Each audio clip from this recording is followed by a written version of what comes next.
Ni Abby sa outside world, bakas naman ang labis na lukot ng housemates.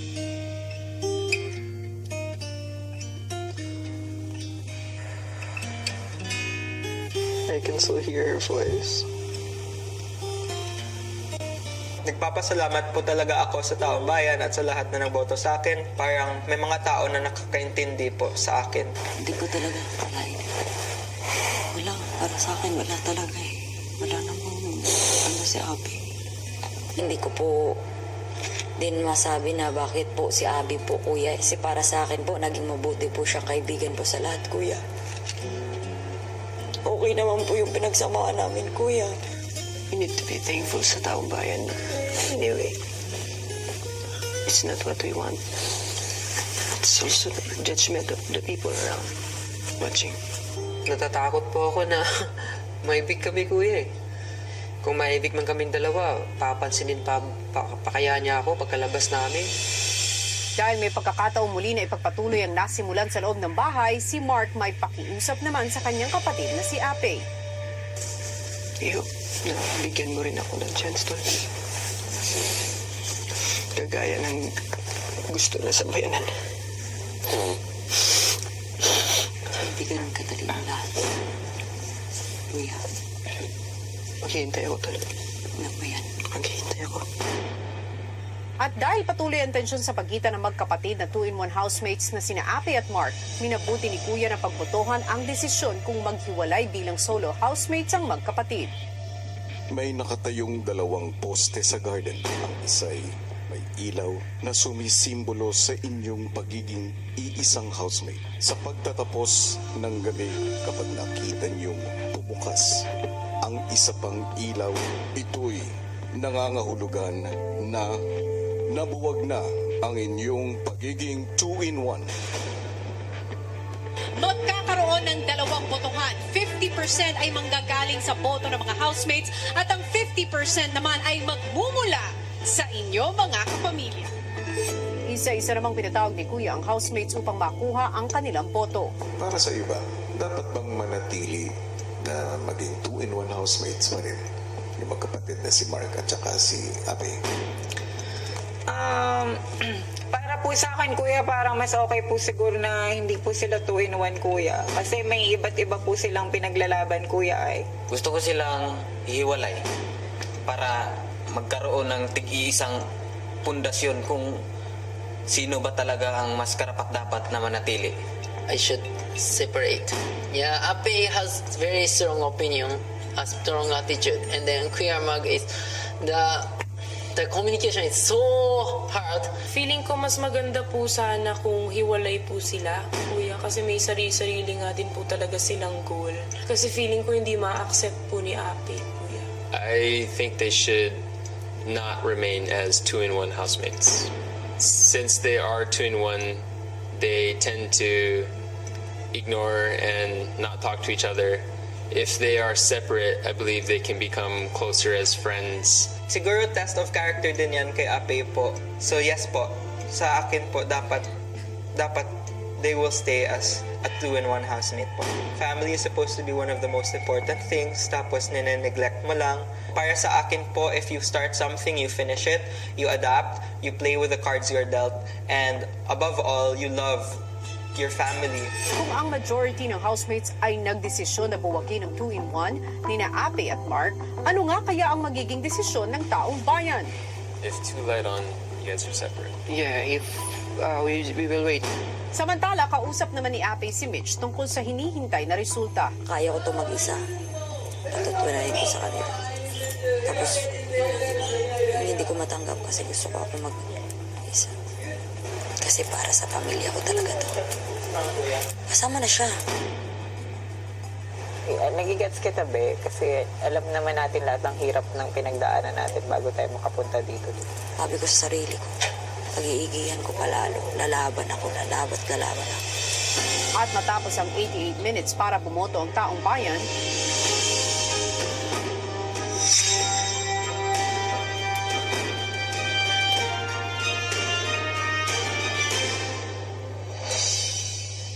Ano? Kuya Mark!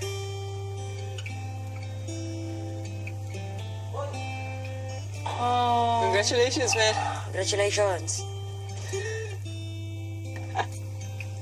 Salamat, kuya. Pabalik na yung tunay na Ape. Separate na po kami. Sa totoo lang po, medyo po yung puso ko. Gumaan po. Siguro, kuya, magiging bukas na siguro ako ngayon ulit, kuya. Kuya, sana maano ko rin yung sarili ko, kuya, na maging okay talaga kami ni Kuya Mark, kuya. Sarap. Naisip ko, nasa utak ko ngayon si Lola. Para sa kanya kasi mga kapatid ko. Mark, How you feeling? you're a single housemate. Yeah. So now, She's happy. Kuya didn't do this for nothing, so I really hope you and Ape can fix your relationship. Yeah. Yeah. I want to win her heart. Yeah. I'm not forcing it. I'm not forcing it. Just I want to win her. Masaya po ako para sa kanya. Maaring ito po yung paraan para magbukas po yung loob niya para sa akin. Inaasahan ko po na yung wall na kaniyang ginawa ay mabubuwag po yun. Masaya po ako kung ano po yung magpapasaya po sa kanya. Pare.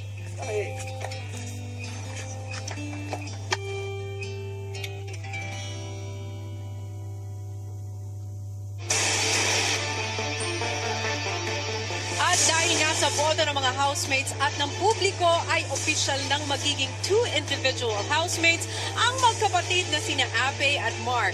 Yan at mas marami pang hindi dapat palampasing kaganapan ang inyong matutunghayan dito lang sa Pinoy Big Brother 8. Hello Philippines and hello world! Yes, live na live tayo on a Monday night para sa mga di inaasahang revelasyon mula sa ating adult housemates. Unang-una na dyan ang naging botohan para syempre sa ating 2-in-1 housemates na sina Ape at Mark. Ngayon ay akin ang ipapaalam sa inyo ang naging resulta ng combined votes mula sa ating mga housemates at syempre mula sa inyo taong bayan. Ang mga bumoto po para sa yes to 2-in-1 ay 23.8% at ang bumoto naman sa no to 2-in-1 ay 76.2% of the total votes. Nako, kita nyo naman kayo ang nanalo pero paano nga kaya nakaapekto ang resultang ito sa pangalawang nomination na naganap sa pagitan ng ating mga housemates at sino nga kaya sa kanila ang napatawan ng automatic nomination ni Kuya. Sabay-sabay nating aalamin yan maya-maya lamang. Pero bago yan, ito muna ang mga kaganapan sa pagpasok ng bagong crossover at ngayon ay official housemate na si Tori. Narito, panoorin natin lahat. Bago pa man dumating ang pinakabagong official housemate sa bahay, kinausap muna ni Kuya si Andre at Lou para planuhin ang isang masayang pagsalubong. Mayroong papasok na bagong housemate sa loob ng aking bahay. Wow. Gusto ko ay mag-isip kayo ng isang magandang welcome para sa kanya. May naisip na ba kayo? Let's hide from this person. You wanna hide? Yes. Hide and seek. Yeah. No, not hide, but he's gonna be like, wait, no one's here. Something like a prank would be nice. Kung ano man ang plano ninyo, meron lamang kayong 8 minutes. It's starting now? Tumatakbo na. Oh my, let's go. Times Okay, we only have 8 minutes to do this. There's a new housemate coming. Gagawa tayo ng warm welcome. We have a plan already. Magtatago tayong lahat. We're gonna hide. Okay? Yeah. Ang housemates agad namang diniskartihan ang pagtatago. Pasok mo nga muna dyan, tapos sa kanya. Kung sa sako nagtago si Yam Yam, si Fumiya hindi rin nagpatalo. What do you think? Yan. Okay? Yan. You cannot see. Yan. Don't move, ha? I was hiding in the trash bag. It was hard. I'm breathing.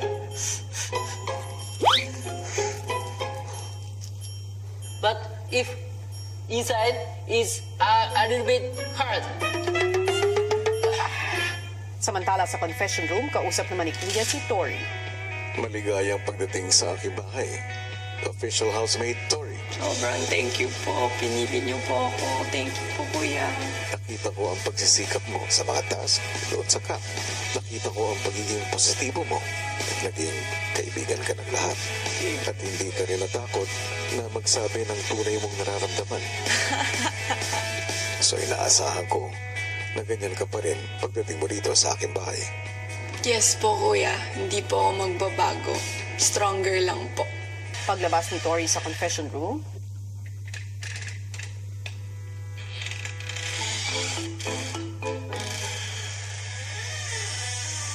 Hello.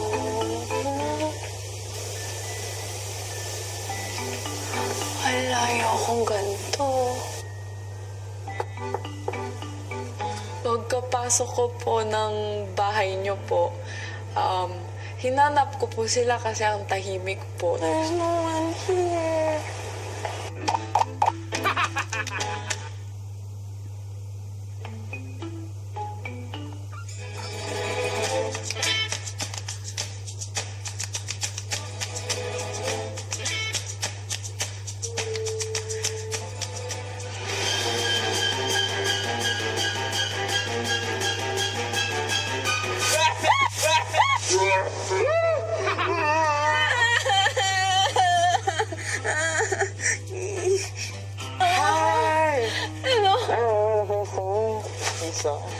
Happy po ako nahanap ko siya pero at the same time, sumakit din po yung dibdib ko. Oh my God.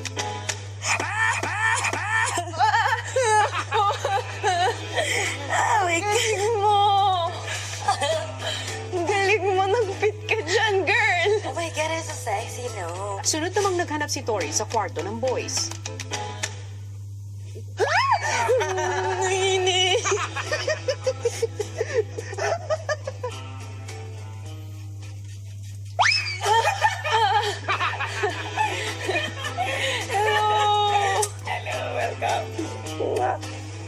Paglabas sa garden area,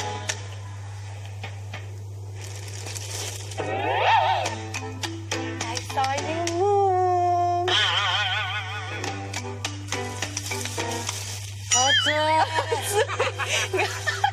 Dahil sa Mainit! Pinakamainit! Ang pinakamainit!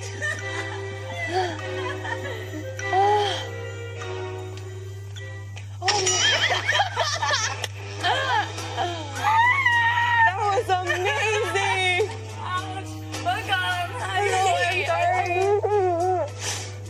Miss kita!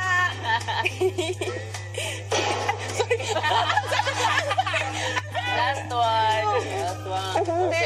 No more na? Meron pa isa. Oh, okay. Anong laban siya sa mga pulis? Kaya ayaw nang sinapit ng buhay niya. Is this him? Kalapugin mo yung ano, kung meron dyan. Kick it, kick it. Do this, do this, do this! Konnichiwa!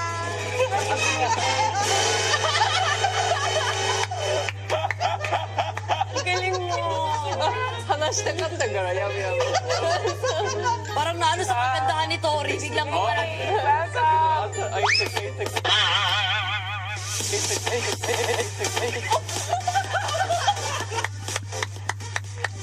I'm suffocation. Sabi ko sa'yo, huwag kang manlaban.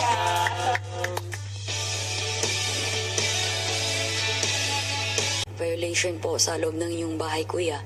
Tanggapin ko na lang po yung ganun po. Kung ano man po ang magiging parusa po. What? Wala tayo, Day. What's that? Violation! Violations? I broken the glass, the inside the house, talking without lapel. So I got violation. You look like Anders Bonifacio, man! Anders Bonifacio! I didn't know what was really going on, what it meant, but I know as of now, something's gonna happen between the rest of us. It was, I was just surprised to see the list and see the numbers and us 5 on the boards. 5 counts cursing inside the house. 1 count sleeping inside the bed. 2 counts breaking objects inside the house. 2 counts whispering. 1 count talking. What is breaking of? Kinount ko po yung bilang ng mga violations ko po 11. Tapos kung i-add mo po yung violations ng 4 po 11 din. Tapos po, nagkaparusa na po ako last time with the table and everything po. So meaning mas dami pa. Sobrang guilty lang po. Natulog ka nga pala, Be, kahapon. Nag-iingat ako pero hindi talaga maiwasan na magkamali po. Accept ko naman na may mali talaga po. Housemates, mula nang kayo ay naging bahagi ng bahay ko, ako ay naging mapangmatiyag sa inyong pagsunod sa mga batas dito. At sa panahon na ito, ilang mga housemates ang napatunayan kong nagkasala at sumuway sa aking mga patakaran. Sila ang 5 individual na nakikita niyong nakapaskil ang mga muka sa loob ng aking bahay. At dahil dito, Joaquim, Andre, Ape, Yamyam, at Fumia, kinakailangan niyong pagbayaran ito at humarap sa katarungan. Ngunit sa inyong 5, isa ang malinaw na nagkaroon ng pinakamaraming violations. At ikaw yun, Joaquim. Dahil dito, nagdesisyon ako na patawan ka ng isang mabigat na parusa. Ikaw, Joaquim, ay pinapatawan ko ng automatic nomination.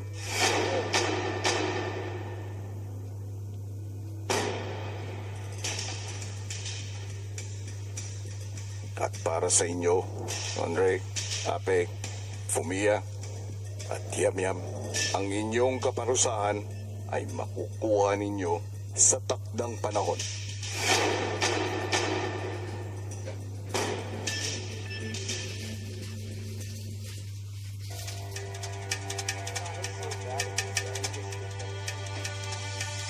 Good evening, housemates.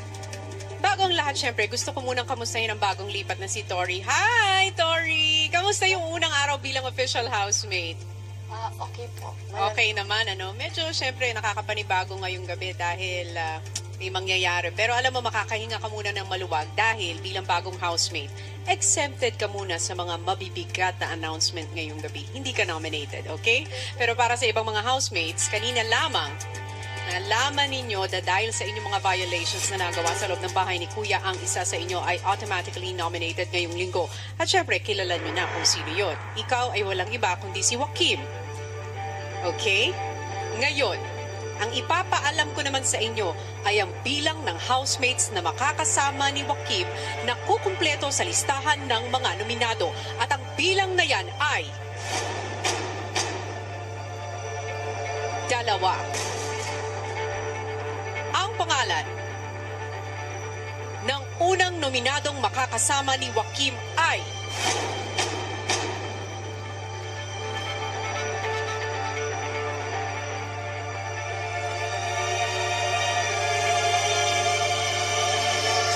sa aking pagbabalik. Huminga muna kayo. Thank you, housemates.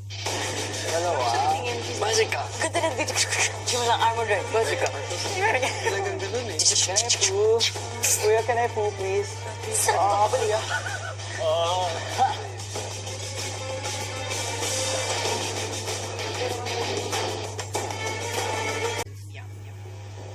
Gusto mo nga ba na sa'yo lang ang atensyon ng ilang mong housemate o sadyang ganun ka lang magmahal bilang kaibigan? O baka naman si Lou. Masyado ka nga bang nagpe-play safe sa loob ng bahay o talagang natatakot ka lang maka-offend ng ibang tao? Pwede rin namang si Mark. Masyado ka na nga bang bossy at hindi marunong tumanggap sa opinyon ng iba? O baka naman ganyan mo lang ipakita ang iyong pagiging kuya? Yamyam, Lou at Mark, isa sa inyo ang huling nominado sa linggong ito. And I am sorry to say that you are nominated this week.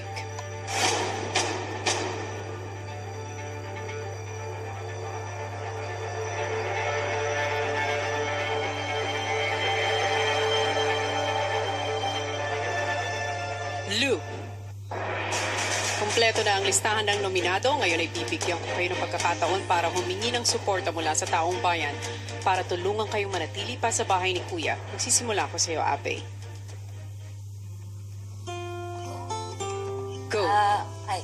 Sorry po.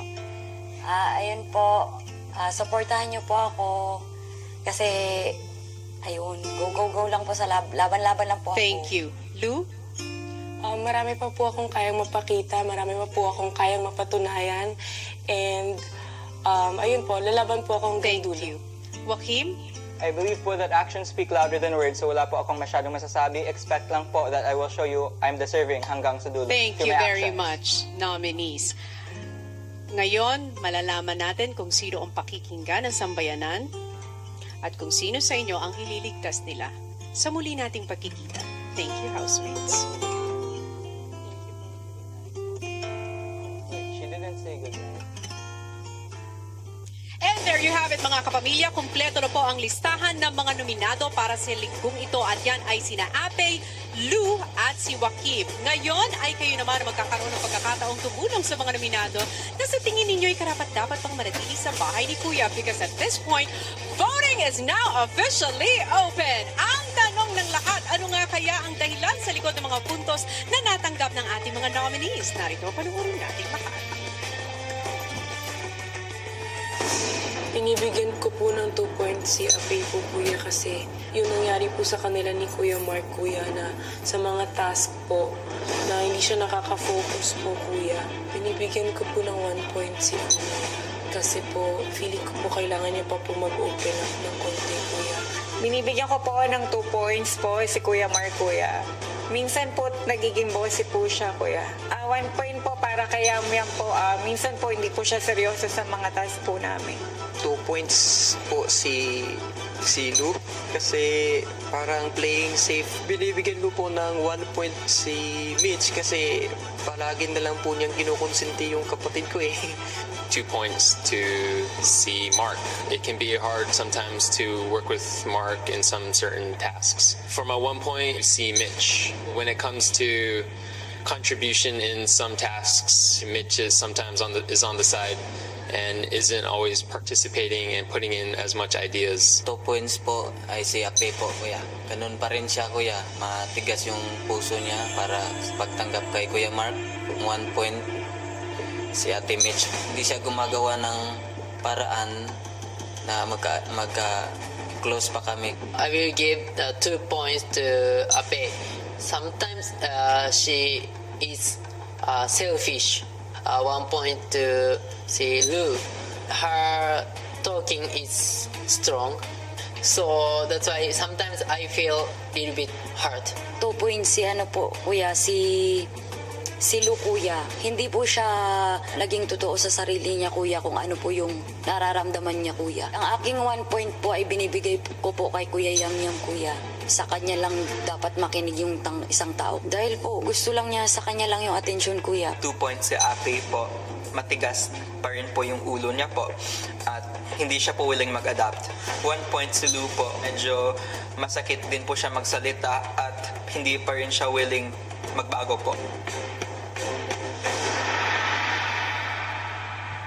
Kapamilya, sinong housemate ang gusto mong mailigtas mula sa eviction? Ang binibining daldal ng Jensan, Ape. Ang rapa sister ng Mandaluyong na si Lou. Ang gifted go-getter ng Iloilo na si Joaquim. Just text BB space name of housemate and send it to 2366 for Globe, Smart, Sun, TM, and TNT. Tandaan, only 1 vote per sim is allowed. Pinoy Big Brother 8. Mga kapamilya, sa susunod na linggo, sama-sama tayo muli sa pagsalubong ng ating pangalawang adult evictee sa batch na ito. Pero sino nga kaya muli kina Apay, Lou at Joaquim ang tuluyan ng mapapalis sa bahay ni Kuya, at sino kaya ang ililigtas ninyong lahat? At ano rin kaya ang mga bagong kaganapan sa Camstar Hunt ng pagpasok ng kambal na housemates from Davao na sina Kim at Kin? Yan naman ang dapat nyong abangan sa PBB 8 Gold. Alam nyo, hindi talaga nauubos sa mga pasabog. Dito pa rin sa nag-iisang teleserye ng totoong buhay. Maraming salamat sa pagtutok nyo dito pa rin sa Pinoy Big Brother 8.